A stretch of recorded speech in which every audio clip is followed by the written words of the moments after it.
আসসালামু আলাইকুম। আপনারা সবাই কেমন আছেন? আশা করছি সবাই অনেক অনেক ভালো আছেন। আজকে আমরা ডিমের কুসুম এবং দুধ দিয়ে একটি মজাদার এবং ভিন্নধর্মী একটা কেকের রেসিপি নিয়ে চলে এসেছি। কেকটা এত সফট, মুখে দেওয়ার সাথে সাথেই মিলিয়ে যায়। তো চলুন দেখে নিই কীভাবে এই কেকটা বানাতে হয়। এর জন্য প্রথমে একটা বাটিতে দিয়ে দিব 50 ml পানি। পানিটা কিন্তু অবশ্যই কুসুম গরম হতে হবে। এরপর আমরা এর মধ্যে দিয়ে দিব 1 চা চামচ চিনি এবং 1 চা চামচ ইস্ট এবং চিনি ভালোভাবে মিশিয়ে নেওয়ার পর আমরা এর মধ্যে দিয়ে দিচ্ছি 20 গ্রাম ময়দা। ময়দাটাকেও খুব ভালোভাবে মিশিয়ে নিতে হবে। সব কিছুকে ভালোভাবে মিশিয়ে নেওয়ার পর এবার এটাকে আমরা ঢাকনা দিয়ে রেখে দিব অ্যাক্টিভ হওয়ার জন্য।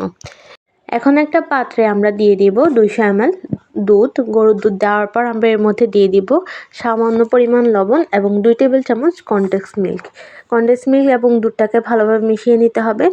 এরপর আমরা এর মধ্যে দিয়ে দিচ্ছি ফুড কালার। আপনারা চাইলে এটাকে স্কিপ করতে পারেন, আমরা শুধুমাত্র কেকের কালারের জন্য এটা অ্যাড করছি। এবার আমরা এটাকে চুলায় দিয়ে ভালো মতো ফুটিয়ে নিব। দুধটা যখন ভালোভাবে একদম বলক এসে যাবে তখন আমরা চুলাটাকে অফ করে দিব। এখন আমরা একটা বাটিতে দিয়ে দিব 5টা ডিম।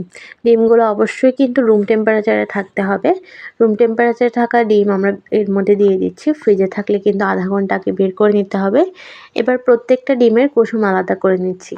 আমরা এখানে 5টা ডিমের কুসুম আলাদা করে নিয়েছি। এখন আমরা এর মধ্যে দিয়ে দিব আরও একটা ডিম সাদা অংশ সহ। এখন আমরা এর মধ্যে দিয়ে দিব 80 গ্রাম চিনি। চিনিটাকে আমরা ইলেকট্রিক বিটারের সাহায্যে ব্লেন্ড করে একদম সাদা একটা ফোম বানিয়ে নিব। আপনারা চাইলে এটাকে হ্যান্ড বিটারের সাহায্যেও করতে পারেন, তবে সেটা একটু সময়সাধ্য হবে। যখন পুরোপুরি ফোম হয়ে যাবে তখন আমরা এর মধ্যে দিয়ে দিব 80 গ্রাম কর্নফ্লাওয়ার। এখন আমরা সব কিছুকে ভালোভাবে মিশিয়ে এর মধ্যে দিয়ে দিব ইস্টের মিশ্রণটাকে দিয়ে এটাকে আমরা আবারও ব্লেন্ড করে নিব ভালোভাবে। ব্লেন্ড করে নেওয়ার পর আমরা এখানে দিয়ে দিব সেই দুধটা, যেটাকে আমরা জাল করে রেখেছিলাম ফুড কালার এবং কনডেন্স মিল্ক দিয়ে। এটা কিন্তু এখন কুসুম গরম অবস্থায় আছে। এখন আমরা একটা মোল্ডে একটা পেপার বিছিয়ে নিয়েছি। এর মধ্যে কেকের ব্যাটারটাকে আমরা এর মধ্যে ছেঁকে দিয়ে দিব। অবশ্যই ছেঁকে দিতে হবে, তাহলে কোনো দলা থাকবে না। সম্পূর্ণ মিশ্রণটাকে দিয়ে এটাকে ভালোভাবে ছেঁকে নিয়েছি। এখন আমরা চুলায় একটা তাওয়া বসিয়ে দিব।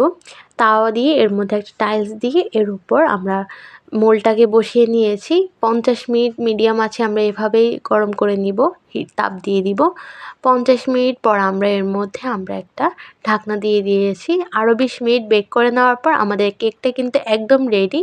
এখন আমরা এটাকে চুলা থেকে তুলে নিব। চুলা থেকে আমরা এটাকে তুলে নিয়ে এখন আমরা এটাকে ছুরির সাহায্যে ভালোভাবে ছাড়িয়ে নিচ্ছি। ছুরির সাহায্যে ছাড়িয়ে আমরা এটাকে একটা প্লেটে নিয়ে নিয়েছি।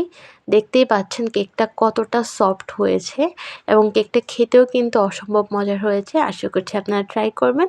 আজকের মতো এই পর্যন্ত। সবাই ভালো থাকবেন, সুস্থ থাকবেন। আল্লাহ হাফেজ।